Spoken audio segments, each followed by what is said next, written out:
साथियों नमस्कार, स्वागत आप सबों का। पिछले 2-3 दिनों से वीडियो नहीं डाल पाने के कारण लगातार आप लोगों के कमेंट्स आ रहे थे, कॉल्स आ रहे थे, उसके लिए आपसे तहे दिल से माफ़ी। आज इस वीडियो में हम लोग बात करेंगे सचिवालय स्तर पर जो बातें हुई हैं या फिर जो खबरें निकल कर आ रही हैं, उन खबरों का 7वें चरण पर, छठे चरण पर क्या प्रभाव है, और जो डेलीगेशन की जो बातें निकल कर आ रही थी कि शिक्षा मंत्री महोदय ने डेलीगेशन बुलाया है, उस बात पर कहाँ तक सच्चाई है। सबसे पहले आप सभी, अगर आप प्राइमरी के हैं या फिर माध्यमिक उच्च माध्यमिक के हैं, आप सभी को इस बात की जानकारी होगी कि बिहार में अभी पर्व त्योहारों का मौसम चल रहा है और जस्ट अभी दीपावली बीती है, अभी छठ महापर्व आने वाला है। तो आप सबों को ढेर सारी बधाइयाँ दीपावली की भी, जो कि बीत चुकी है, और महापर्व छठ की भी।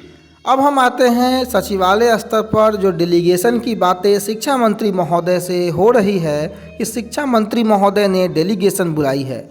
नियमावली पर चर्चाएं हुई हैं, विज्ञापन पर चर्चाएं हुई हैं और शिक्षा मंत्री ने 5 सदस्यीय डेलीगेशन टीम को बुलाकर उनसे वार्ता की है। कहाँ तक इस पे सच्चाई है? 2 टूक शब्दों में अगर मैं कहूँ तो ये बिल्कुल सेंसेशन क्रिएट करने वाली खबर है, बिल्कुल निराधार खबर है। शिक्षा मंत्री महोदय ने कोई डेलीगेशन नहीं बुलाई है। देखिए, शिक्षा मंत्री से मुलाकात करना कोई बड़ी बात नहीं है, आप भी कर सकते हैं, कोई भी कर सकता है। आप अपॉइंटमेंट लेके मुलाकात कर सकते हैं, आप फ़ोन करके बात कर सकते हैं, आपने किया भी है। लेकिन शिक्षा मंत्री महोदय ने किसी भी डेलीगेशन को नहीं बुलाया है, ऐसी हमारे सोर्स जानकारी दे रहे हैं। आप मुलाकात जरूर हुई है शिक्षा मंत्री महोदय से, अधिकारियों से, परंतु डेलीगेशन के रूप में कोई मुलाकात नहीं हुई। जैसे मुलाकातें होती हैं बस उसी अनुरूप मुलाकात हुई और उसी मुलाकात को डेलीगेशन का रूप दिया जा रहा है ताकि सेंसेशन क्रिएट हो, सोशल मीडिया प्लेटफॉर्म पर एक सनसनीखेज खबर बने और जिसके कारण आम अभ्यर्थी परेशान रहे। ऐसी कोई बात नहीं है, बिल्कुल निराधार बात है। जो बातें हुई हैं सचिवालय स्तर पर उसको मैं चर्चा करता हूं। सचिवालय स्तर पर सबसे प्रमुख बात अगर कोई हुई है तो वो छठे चरण को लेकर हुई है, क्योंकि छठे चरण के बाद ही 7वें चरण की बारी आती है। अब बात क्या हुई है छठे चरण को लेकर के?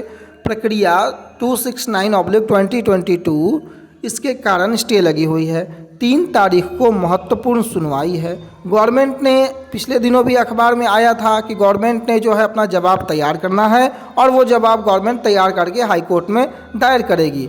खबरें यह भी हैं कि 3 तारीख को जो सुनवाई होनी है, गवर्नमेंट ने ज़बरदस्त तरीके से अपना आईए दायर किया है और सुनवाई 3 तारीख को, मैंने ऑलरेडी पहले भी कहा है कि अगर सब कुछ सही रहा तो ख़त्म हो जाएगी।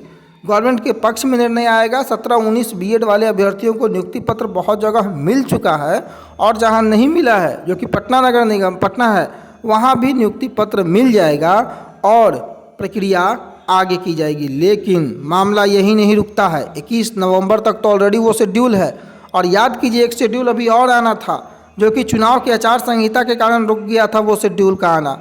अब चूँकि हाई कोर्ट ने स्टे लगाया है, जैसे ही स्टे हटता है एक शेड्यूल आपको और देखने को मिलेगा और उस शेड्यूल में, हालांकि वो शेड्यूल अंतिम शेड्यूल होगा और उसे जल्द ख़त्म करने की, कंक्लूड करने की बातें की जा रही हैं और उस शेड्यूल के बाद ही 7वें चरण की प्रक्रिया शुरू हो पाएगी।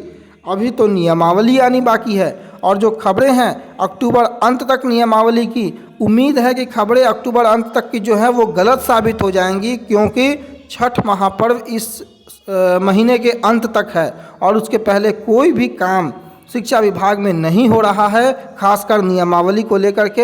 हालांकि नियमावली तैयार है और उम्मीद है कि नवंबर के महीने में आपको केस की भी सुनवाई होगी और नियमावली भी आ जाएगी। और जहां तक नोटिफिकेशन की बातें हैं, जो 15 दिसंबर जो संभावित तिथि अखबारों ने दिया था, शिक्षा विभाग दिसंबर में ही शेड्यूल जारी करने की बातें कर तो रहा है परंतु कर नहीं पाएगा। मेरी बातों को ध्यान से समझिएगा। अधिकारी दिसंबर में कहते तो हैं लेकिन दिसंबर में मुमकिन नहीं है। हाँ, एक बड़े नेता की बात मैं कर रहा हूं जिनसे वार्ता हुई है, उन्होंने जनवरी में इस बात का आश्वासन और इस बात का पूर्ण भरोसा दिया है कि जनवरी में आपकी शेड्यूल देखने को मिलेगी। तो आप उम्मीद जो है जनवरी का लगाएं कि शेड्यूल आपको जनवरी में देखने को मिलेगी और इसकी पूर्ण संभावना है कि नवंबर तक जो है नियमावली आ जानी है और उसके बाद शेड्यूल आपको देखने को मिलेगी।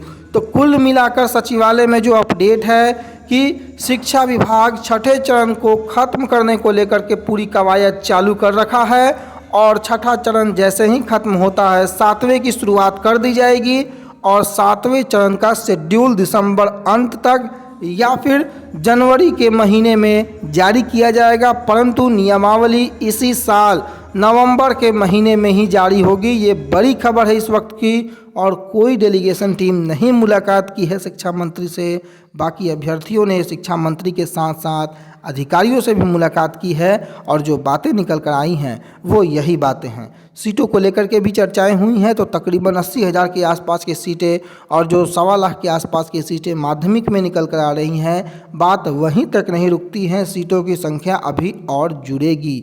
जो रिटायर्ड शिक्षक हैं उनकी सीटों की संख्या अभी जुड़नी बाकी है। बैकलॉग सीटें जो आनी है वो एक संभावित सीटें जोड़कर ये बताया गया है आंकड़ा।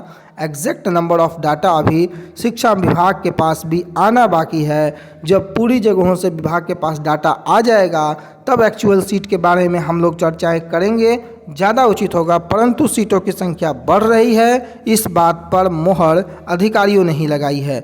तो उम्मीद होगा कि सारे संशय आपके मन से दूर हुए होंगे और दिसंबर के अंत तक या जनवरी में शेड्यूल की बातें जो है वो निकल कर सामने आ रही हैं और नवंबर में नियमावली और नवंबर में ही छठे चरण को ख़त्म करने को लेकर के प्रक्रिया आगे बढ़ाने की बातें की जा रही हैं। अब मसला हाई कोर्ट में जो 3 तारीख को केस है उसकी सुनवाई पर टिका हुआ है और उम्मीद पूरा है कि 3 तारीख को कोई एक बड़ा नतीजा छात्रों के पक्ष में 17-19 के बीएड अभ्यर्थी जो किए हुए थे उनको नियुक्ति पत्र दे करके प्रक्रिया को आगे बढ़ाने का निर्देश पटना हाई कोर्ट के डबल बेंच से आएगा और उसी का इंतजार शिक्षा विभाग भी कर रहा है और उससे 7वें चरण के अभ्यर्थियों का भविष्य भी जुड़ा हुआ नज़र आता है।